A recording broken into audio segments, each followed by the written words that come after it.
ഈ 20 കോടി കിട്ടിയത് രാഹുൽ ഗാന്ധിയും പ്രിയങ്ക ഗാന്ധിയും ഇടപെട്ടിട്ടാണോ, അല്ലെങ്കിൽ മുഖ്യമന്ത്രി പിണറായി വിജയൻ ഇടപെട്ടിട്ടാണോ, അല്ല CPM ഇടപെട്ടിട്ടാണോ? അല്ല പറഞ്ഞുതരാം. ഇവർ പറഞ്ഞതനുസരിച്ച. ഇത് മാത്രമല്ല, ബേലൂർ മഗ്ന എന്ന് പറയുന്ന ആന ചവിട്ടി മാനന്തവാടിയില് ഒരു പാവപ്പെട്ടവൻ മരിച്ചപ്പോ അന്ന് കർണാടക സർക്കാർ പണം കൊടുക്കാൻ തീരുമാനിച്ചു. അവിടെ രാഹുൽ ഗാന്ധി ഇടപെട്ടു. എന്നിട്ട് അവിടുത്തെ BJP കുഴപ്പമുണ്ടാക്കി. എന്നിട്ട് ഞങ്ങൾക്ക് കയ്യിൽ പണം തന്ന് കൊടുക്കാൻ പറഞ്ഞു. ND അപ്പച്ചേട്ടനാ പണം കൊടുത്ത്. വയനാട്ടിലെ എല്ലാ കാര്യത്തിലും അവരുടെ നിലപാടതാ.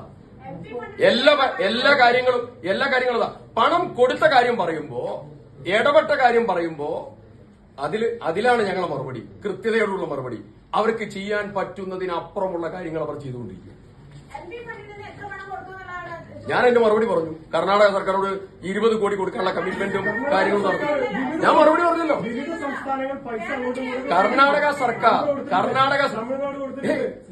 നിങ്ങള് ഒരു കാര്യം, don't put your words in my mouth.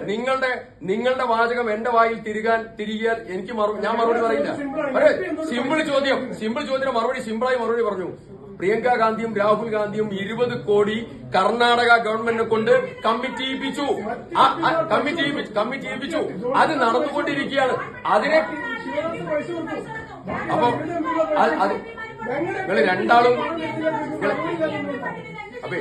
നിങ്ങൾ രണ്ടാളും കൂടി പറഞ്ഞിട്ട് ക്ലിയർ ആയി.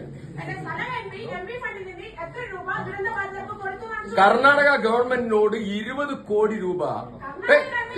അത് നിങ്ങളുടെ ചോദ്യം ചോദിച്ചു എന്റെ മറുപടി ഞാൻ പറയട്ടെ എന്ന്. അങ്ങനെയുണ്ടോ? ഞാൻ പറയട്ടെ എന്ന്. നിങ്ങൾ ചോദ്യം ചോദിക്കാനുള്ള അവകാശങ്ങൾക്കുണ്ട്. നിങ്ങൾ ഒരു എന്താ പറയാ, ഒരു പവർ കൂടി നിങ്ങൾ വളരെ വികാരപരമായി സംസാരിക്കുന്നു. ഒരു പത്രസമ്മേളനല്ലേ നിങ്ങളുടെ ചോദ്യത്തിന്റെ ഉത്തരം എങ്ങനെ പറയണം എന്നുള്ളത് കൈരളി ചാനലും പിന്നെ മറ്റും തീരുമാനിച്ചാലും ഞങ്ങൾ ദേശമാനം തീരുമാനിച്ചാൽ ഞങ്ങൾ പറയൂ. അതെന്ത് പത്രസമ്മേളനം? നിങ്ങൾ ആഗ്രഹിക്കുന്ന മറുപടി പറയാൻ വേണ്ടിയാണോ ഞാൻ പഠിക്കുന്നത്? അല്ലല്ലോ. അല്ല, ചോദ്യത്തിനുള്ള മറുപടി ഞാൻ പറഞ്ഞേ. അത് ചോദ്യത്തിനുള്ള മറുപടിയാ പറയണേ. ചോദ്യത്തിനുള്ള മറുപടിയാണ് കൃത്യതയും വ്യക്തമായി പറയുന്നത്. നിങ്ങൾ അതിൽ അരിശം പൂണ്ട് സംസാരിക്കണ്ട.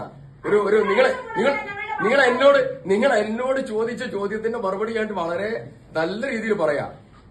20 കോടി രൂപ കർണാടക ഗവൺമെന്റിനോട് ഈ പദ്ധതിയിലേക്ക് വാങ്ങിത്തരാനുള്ള നേതൃത്വം കൊടുത്ത വ്യക്തിത്വമാണ് 2 പേർ.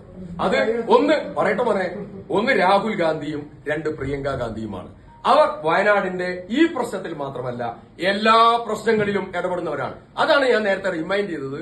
ഒരാൾ ആനകുത്തി മരിച്ചപ്പോ വരെ അവരുടെ കുടുംബത്തെ സഹായിക്കാൻ ചരിത്രത്തിലാദ്യമായി കർണാടക ഗവൺമെന്റിനെ കൊണ്ട് പൈസ കൊടുപ്പിച്ചു.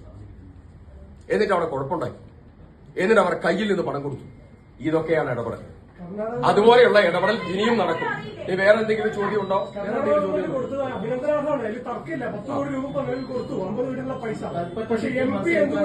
സ്വർണ്ണക്കൊള്ളടക്കമുള്ള കാര്യങ്ങളിൽ വലിയ രീതിയിൽ പ്രതിസന്ധിയിലായിരിക്കുന്ന സർക്കാർ ഇത്തരത്തിലുള്ള ക്യാപ്സ്യൂളുകൾ ഇറക്കുകയാണെന്നുള്ളൊരു വാദമാണ്.